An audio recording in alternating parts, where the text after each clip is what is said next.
जिनका परम पावन चरित जल निधि समान अपार है।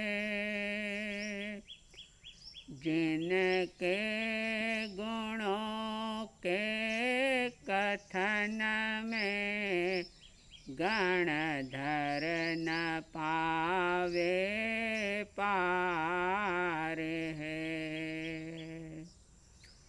बस वीतराग विज्ञान ही जिनके कथन का सार है। उन सर्वदर्शी सन्मति को वंदना शत बार है। उन सर्वदर्शी सन्मति को वंदना शत बार है।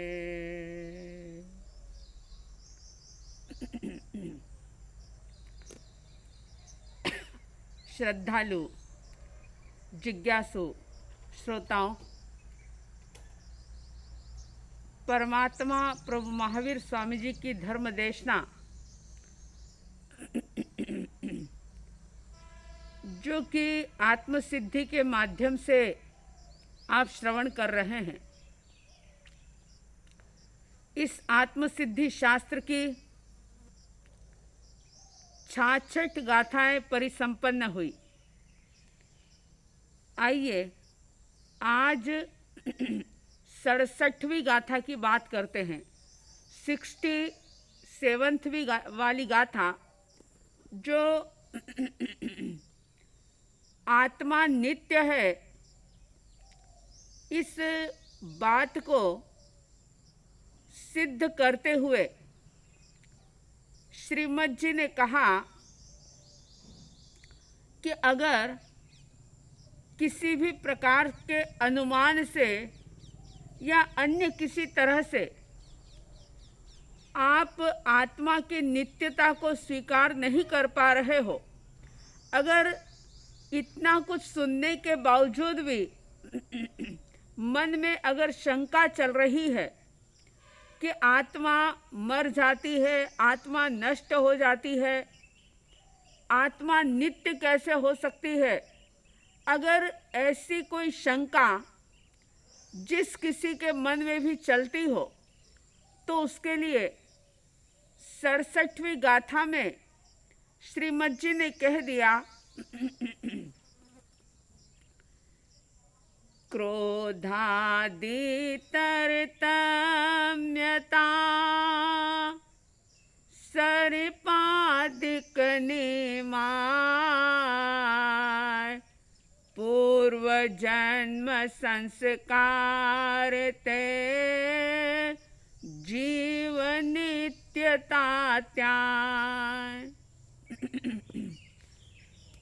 उन्होंने बताया कि अगर जिन वाणी के ऊपर भरोसा नहीं हो रहा है, अगर बार बार मन में आत्मा की ध्रुवता, नित्यता, शाश्वतता को लेकर के कोई क्वेश्चन मार्क आ रहा है, तो स्वयं अपनी आंखों से देख लो। क्या देख लो? तो बता रहे हैं कि पूर्व क्रोधादि तरतम्यता, तरतम्यता का मतलब होता है न्यूनाधिक, कम ज़्यादा। क्रोध, मान, माया, लोभ, राग, द्वेष, ये जो भी कषाय हैं, कर्म बंध के कारण हैं, उनकी न्यूनाधिकता सर्प आदि जीवों के अंदर, मनुष्यों के अंदर भी देखी जाती है। अब देखो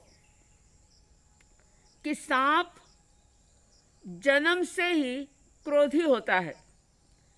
क्रोध के संस्कार किसी ने दिए नहीं, क्रोध करना उसे किसी ने सिखाया नहीं, लेकिन पूर्व जन्म के संस्कार लेकर के ये जीवात्मा शरीर को धारण करती है।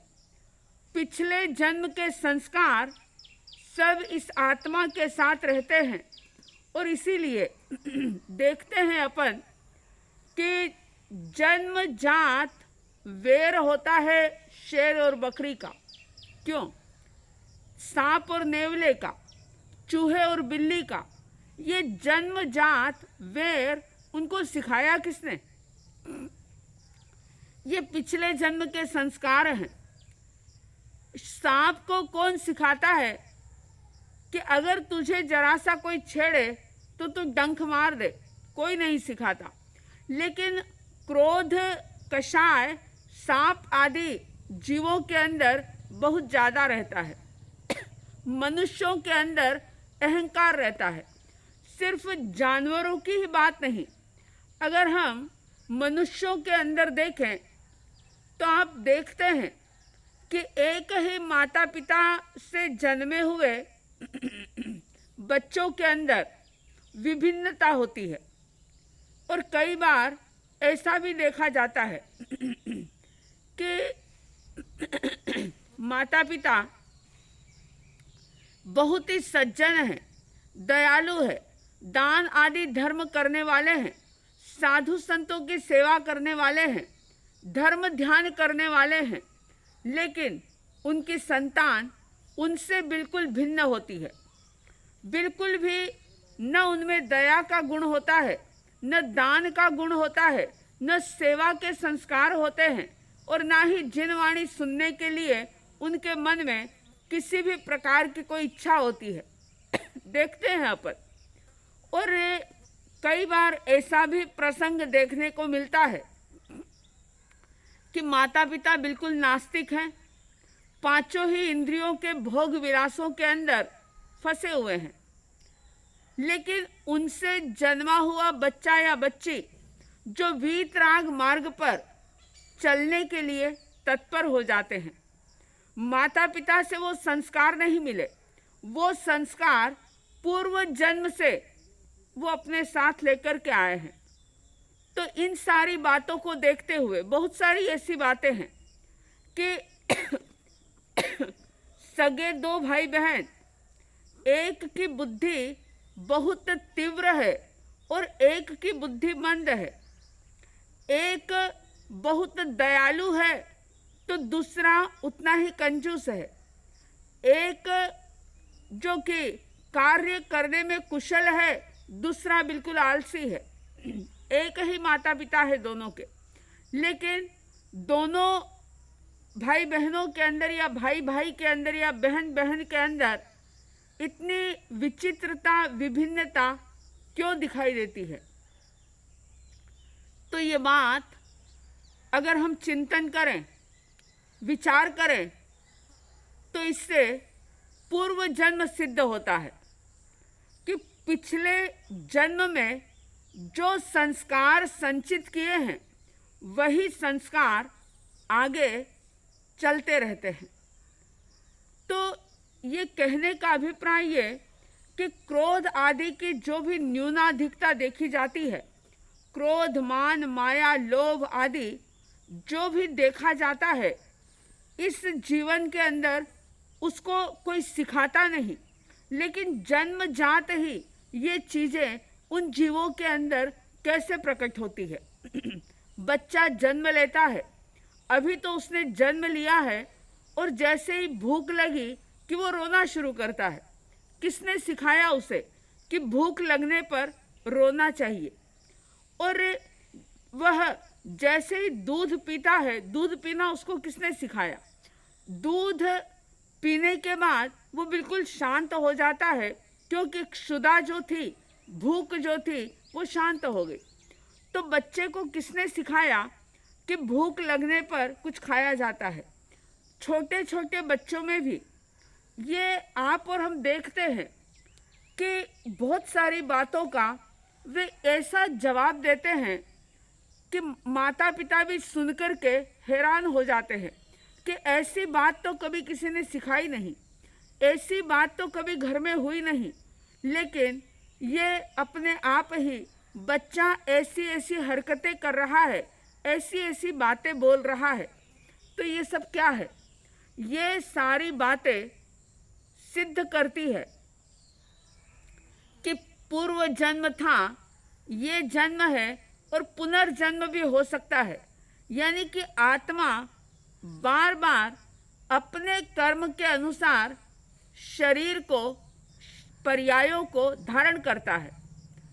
कभी तिर्यंच पर्याय में, कभी नरक की पर्याय में, कभी मनुष्य की पर्याय में, तो कभी देव की पर्याय में। इस प्रकार से ये जीवात्मा अपने ही कर्मों के अनुसार, अपने ही किए गए कर्म, किसी दूसरे के द्वारा किए गए नहीं, स्वयं के द्वारा संचित किए हुए कर्मों के कारण से वह विभिन्न प्रकार के शरीरों को धारण करता है।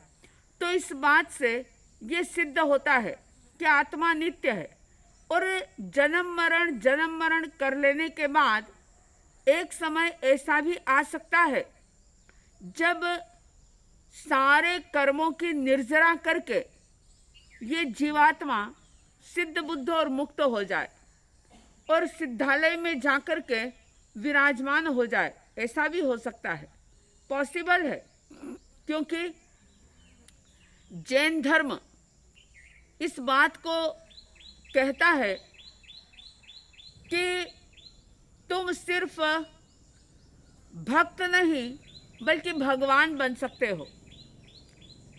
लोग ये बात कहते हैं कि हमारी तो ये ख्वाहिश है कि हम एक अच्छे इंसान बन जाएं।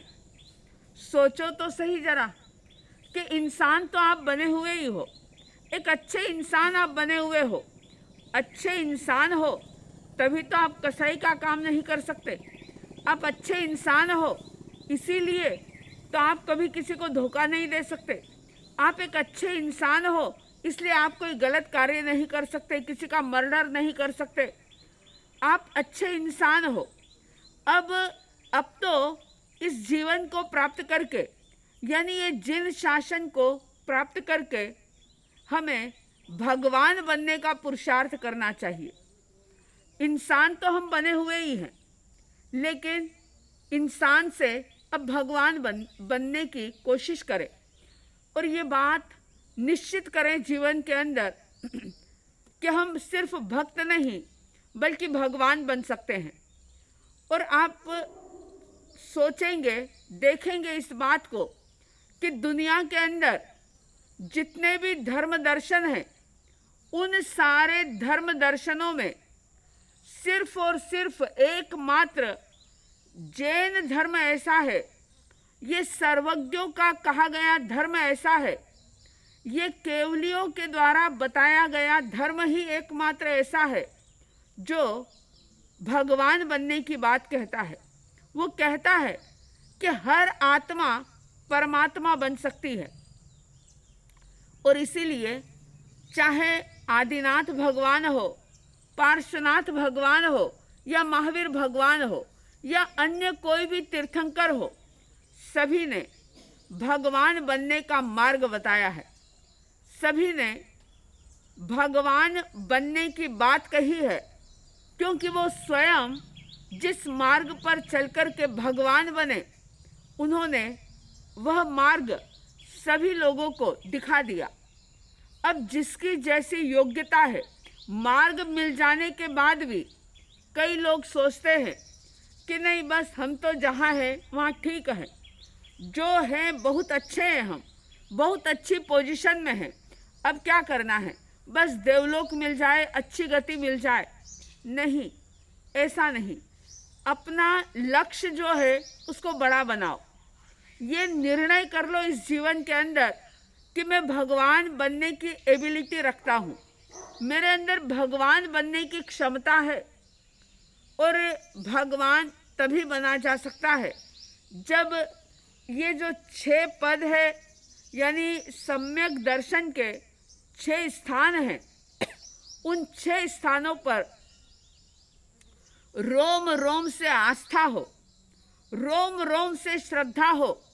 और उन 6 स्थानकों में पहला स्थान जो आप सुन चुके हैं, सबसे पहले यानी प्रथम स्टेप पर आत्मा के अस्तित्व को स्वीकार किया जाए कि आत्मा है, यानी मैं हूँ।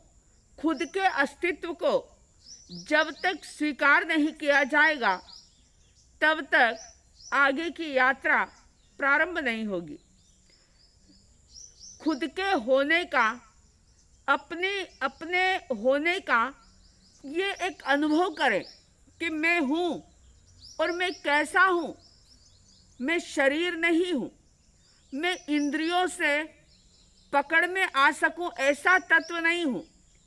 कोई इंद्रियों से मेरी पहचान हो जाए ऐसा मैं नहीं हूँ, क्योंकि मेरे अंदर वर्ण भी नहीं, यानी कलर नहीं है, कोई सुगंध नहीं है, स्मेल नहीं है, कोई रस नहीं है, यानी कि टेस्ट नहीं है, और स्पर्श भी नहीं है, यानी मैं टचेबल नहीं हूँ।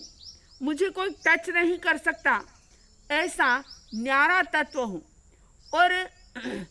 और मेरी विशेषता ये जो दूसरे के अंदर नहीं है, मेरी यानी आत्मा की ये विशेषता कि आत्मा ज्ञान गुण वाला है, और वो ज्ञान गुण दूसरे किसी भी पुद्गलों के अंदर नहीं मिल सकता। एकमात्र आत्मा का ही ये गुण है जो आत्मा से कभी भी अलग नहीं होता। आत्मा चाहे किसी भी अवस्था में रहे, चाहे वो एकेंद्रीय अवस्था में रहे, चाहे 2 इंद्रिय रहे, 3 इंद्रिय रहे, 4 इंद्रिय रहे, पंचेंद्रिय रहे, नरक अवस्था में रहे, तिर्यंच अवस्था में रहे, मनुष्य अवस्था में रहे या देव अवस्था में रहे, लेकिन उसका ज्ञान गुण हमेशा उसके साथ रहता है, कभी भी आत्मा से अलग नहीं होता। वो उसका स्वभाव है, वो उसका लक्षण है। और बाकी पुद्गल जो हैं उन्हें हम इंद्रियों के द्वारा जान सकते हैं, उनको देख सकते हैं, उनका टेस्ट कर सकते हैं, यानी जो इंद्रियों के द्वारा पकड़ में आ जाए वो सारे पुद्गल हैं। और पुद्गल जो है, पुद्गल भी अपने आप में नित्य है और आत्मा भी अपने आप में नित्य है। तो ये बात बिल्कुल रोम रोम से स्वीकार करनी होगी कि आत्मा का अस्तित्व है और आत्मा नित्य है। इस 67वीं गाथा के अंदर श्रीमद जी ने कह दिया, क्रोधादि तरतम्यता सर्पादिक निमाय पूर्व जन्म संस्कार ते जीव नित्यता त्याग। क्रोध, मान, माया, लोभ, इनकी न्यूनाधिकता देखी जाती है।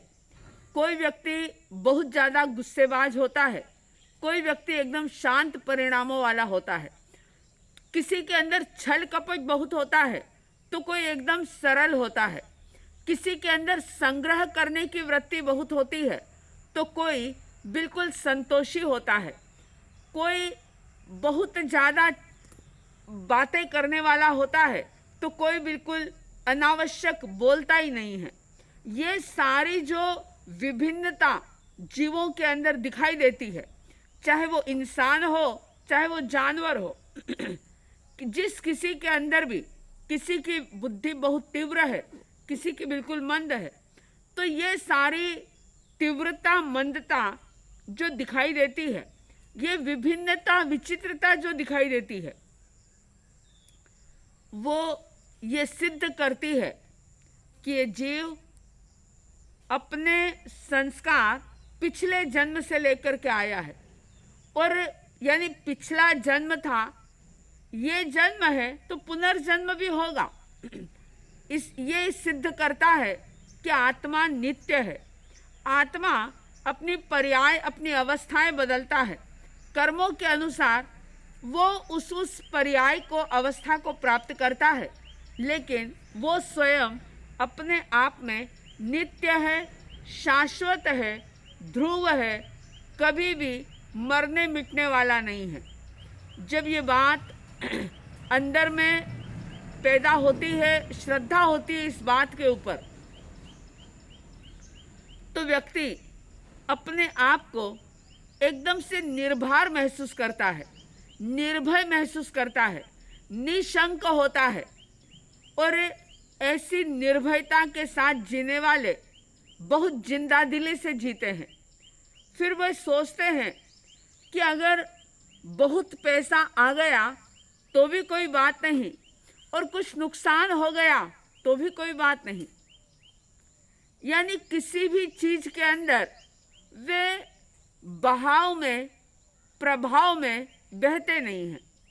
वे अपने आत्मस्वरूप को जान करके उसके अंदर स्थिर रहने का अभ्यास और पुरुषार्थ करते हुए हर पल अंतर के, आत्मा के आनंद का अनुभव करते हैं।